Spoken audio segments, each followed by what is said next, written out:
Good afternoon everybody. हम आयुर्वेदीय शरीर में कोष्ठांग, कोष्ठ और कोष्ठांग इस विषय के ऊपर व्याख्यान सत्र शुरू किए हैं और उसमें अभी तक हमने हृदय, यकृत, क्लोम, नाभि, देन वृक्क, गविनी, उसके बाद बस्ती, बस्ती शिर, मूत्र प्रसेक, इन सभी अवयवों की या कोष्ठांगों की चर्चा हमने अभी तक की है। इसके आगे हम जो अन्य कोष्ठांग बताए ग्रंथकारों ने उसके बारे में चर्चा करेंगे।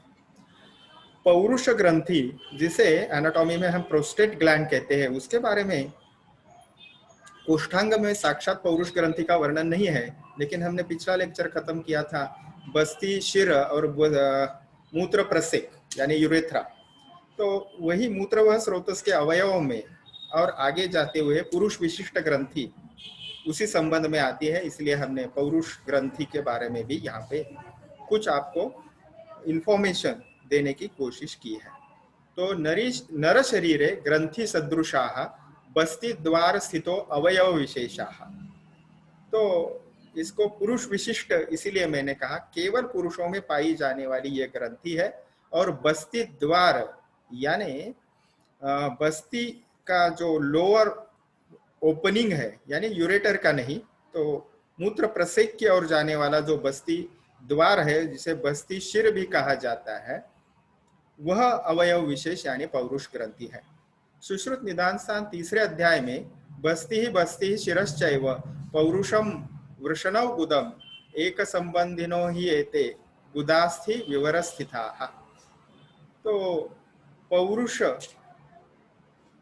वृषण और गुद, इन तीनों के विषय में एक प्रकार से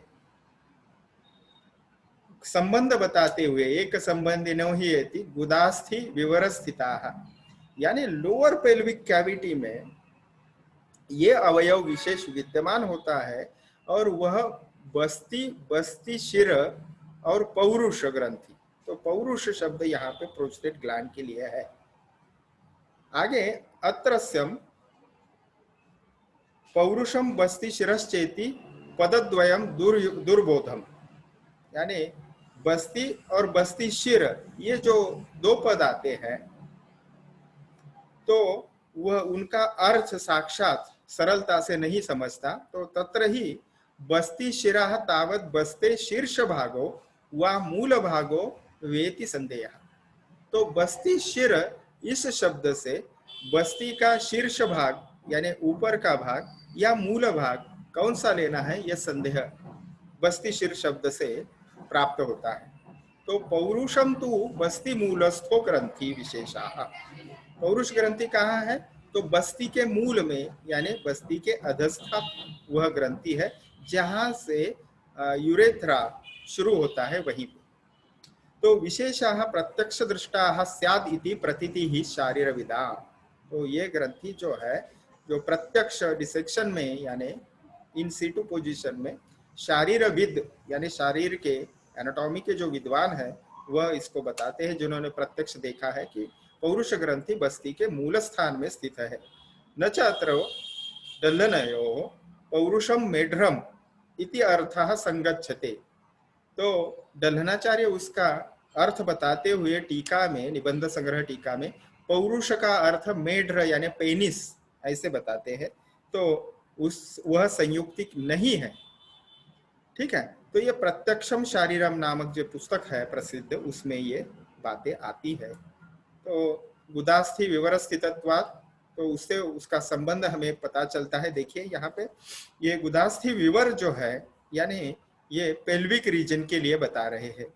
तो यहाँ पे आप देख सकते हो कि ये क्या है, पीछे से यहाँ पे रेक्टम है, फिर ये प्रोस्टेट ग्लैंड है, ओके, वहां पे फिर उसके आगे ये ब्लैडर यानी बस्ती है।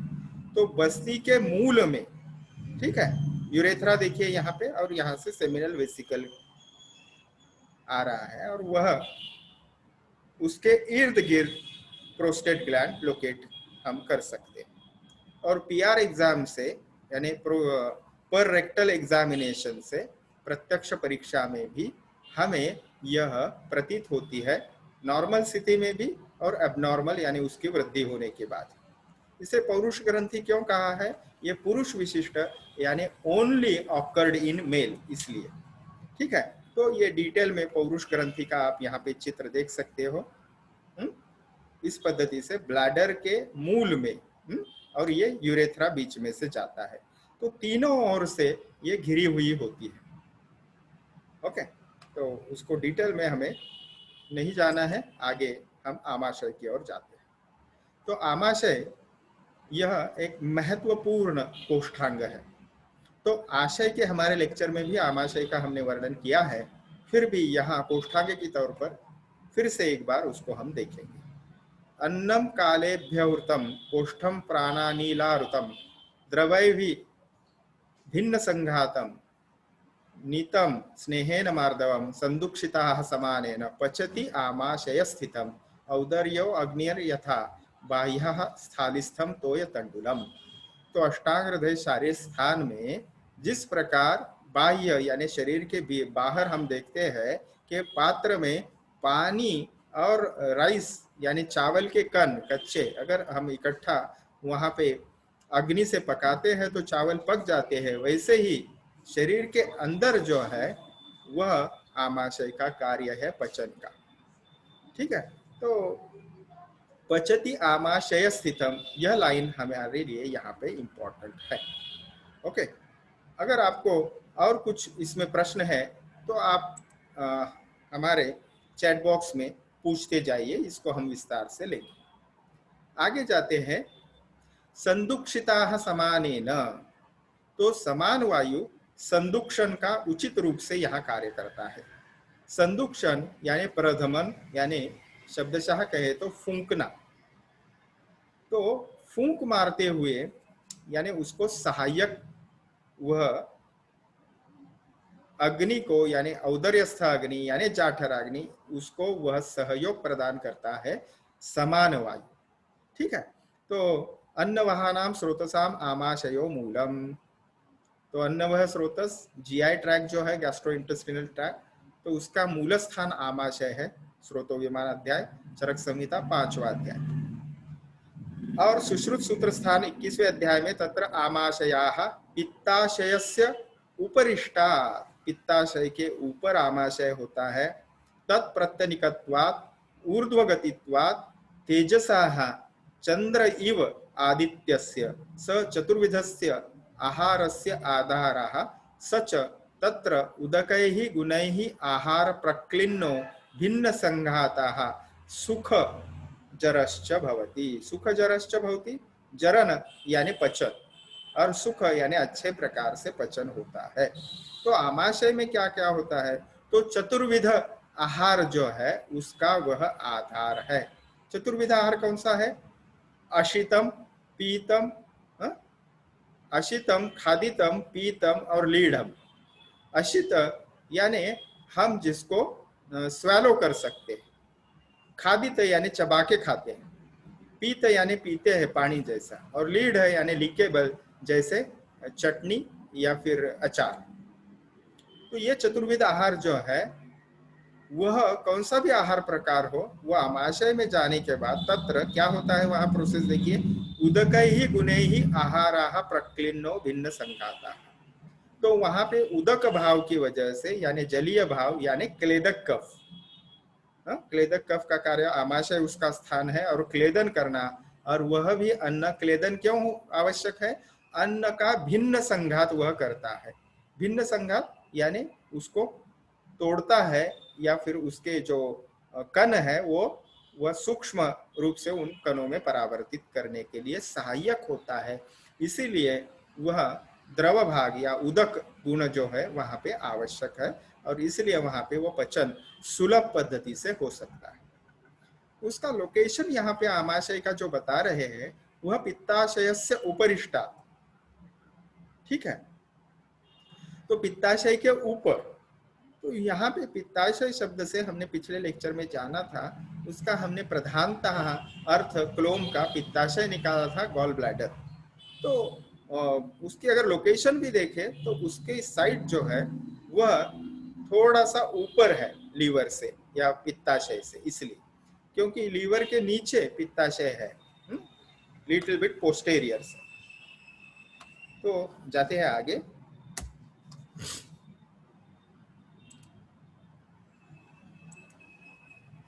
तो यहाँ पे इन बातों को समझते हुए आमाशय का स्थान हम देखेंगे अभी फिर से एक बार। वाम पार्श्वे कोष्ठे, तो कोष्ठ के वाम पार्श्व में वह होता है, यानी लेफ्ट लैटरल। तो सरफेस एनाटॉमी में भी आप देख सकते हो, सरफेस एनाटॉमी का चित्र इसीलिए लिया हुआ है। ओके, तो वामता है यानी लेफ्ट लैटरल साइड को वह विद्यमान है। नाभि स्तनांतरयो स्तनांतरम जंतोः आमाशय इति स्मृताः। तो जंतोः ये शब्द जो है वो ऑर्गन के लिए है, अंगावयव के लिए है। और नाभि यानी अम्बिलिकस और दो स्तन, तो ये निपल पॉइंट्स जो है इसके बीच के ट्रायंगल में आमाशय रहता है। तो ये उसका स्थान चरक विमान स्थान दूसरे अध्याय में मिलता है। अध्याय का नाम है त्रिविध कुक्षीय विमान अध्याय। स्वेदो रसो लसिका रुधिरम आमाशयश्चेति पित्तस्थानानि। तो यहाँ पे पित्तस्थान चरक सूत्र स्थान में बताते हुए आमाशय पित्त का स्थान है। और पित्त के कौन से प्रकार का स्थान है? पाचक पित्त प्रकार का स्थान है। तत्र अपि आमाशयो विशेषेण पित्तस्थानम, विशेष स्थान आमाशय है। सुश्रुत का मत यहाँ पे सूत्र स्थान 21वें अध्याय का दिया है, आमाशयाः श्लेष्मणः स्थान। तो आमाशय श्लेष्मा का भी स्थान है, क्लेदक कफ वहां पे रहता है। अब क्लेदक कफ से हम क्या जाने, वहां पे internal lining of mucosa as well as the hydration function which is supplied for facilitation of the digestion process which we have just describe. तो वहां पे उदक भाव जो प्रोवाइड करना है वह क्लेदक कफ का कार्य है। ओके, आगे जाते हैं। हेमाद्री अष्टांग हृदय सूत्र स्थान 12वें अध्याय की टीका में बताते हैं, रंजक पित्तस्य आमाशया स्थानम। तो यह हेमाद्री का अपना मत है।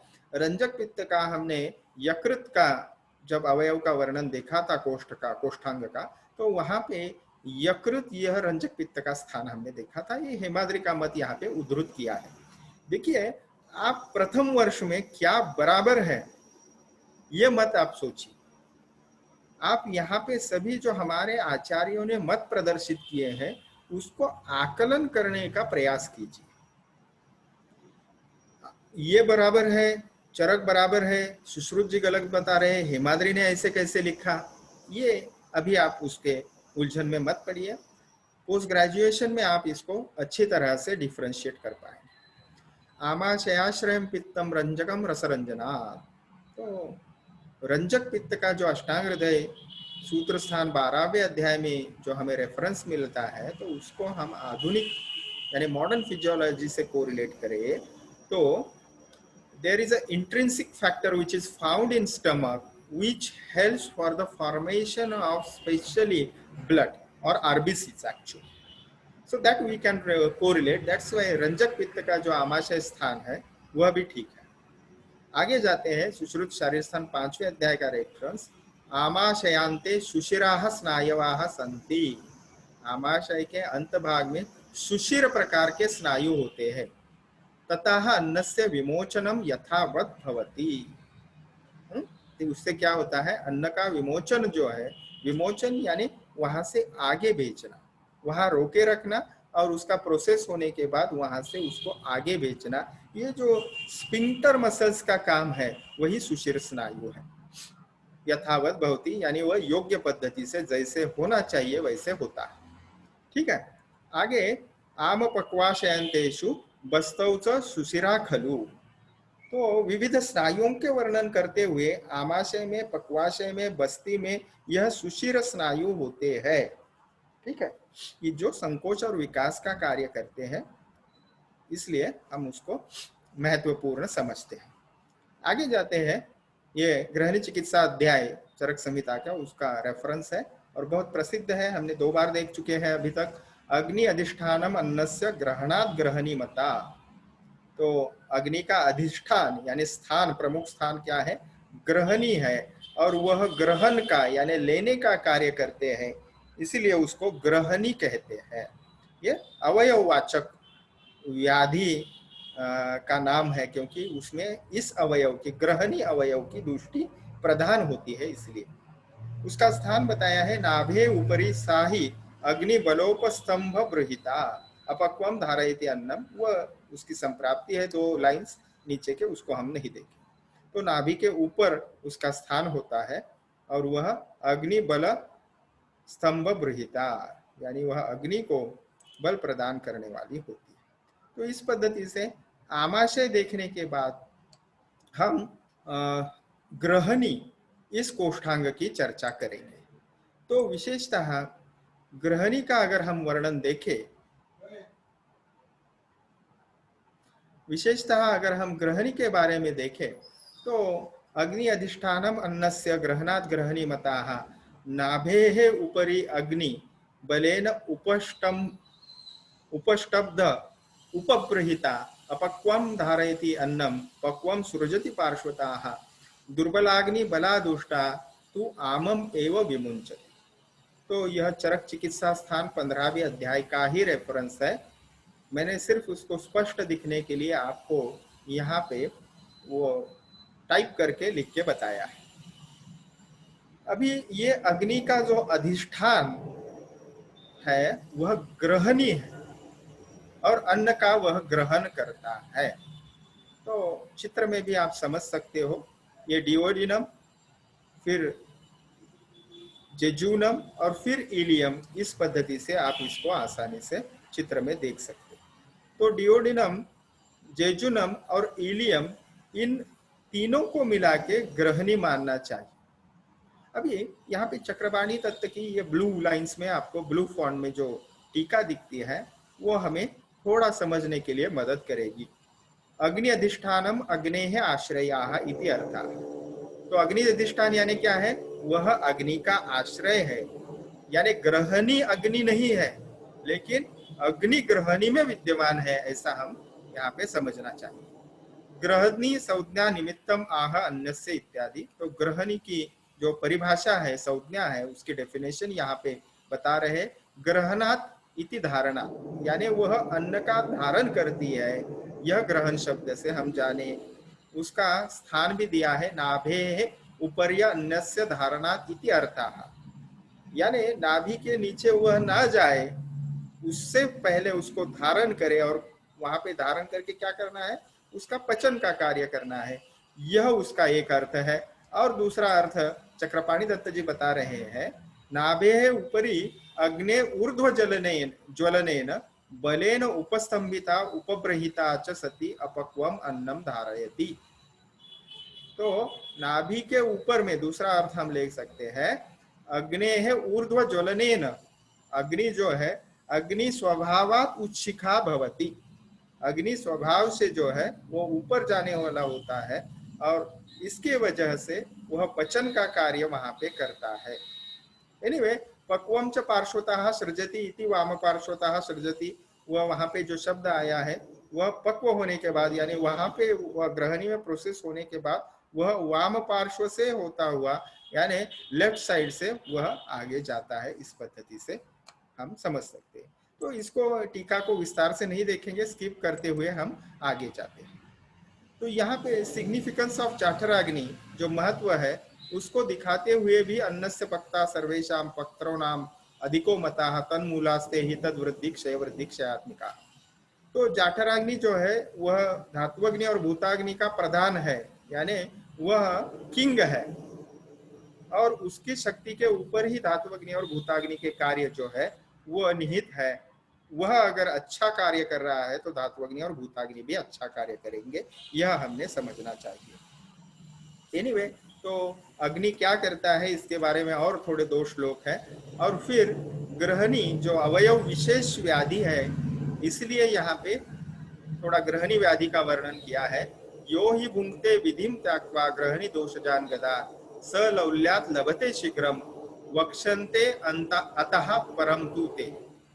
यानी अगर कोई व्यक्ति है वह आयुर्वेद में बताए हुए जो डाइटरी रूल्स एंड रेगुलेशंस है वह अगर फॉलो नहीं करती है और मोहवशात बार बार उन हेतुओं का सेवन करते हैं जो चरक चिकित्सा स्थान 15वें अध्याय में बताते हैं, तो उस व्यक्ति की ये लौल्य या लोभ की वजह से, ग्रीडी हैबिट्स की वजह से ग्रहणी अवयव की विकृति होती है और उस व्याधि को ग्रहणी कहते हैं। वी कैन कंपेयर ग्रहणी विथ इरिटेबल बाउल सिंड्रोम और कोलाइटिस। तो इसको तो लेक्चर को यही खत्म करते आगे स्थूलांत्र और जो बाकी है अवयव या कोष्ठांग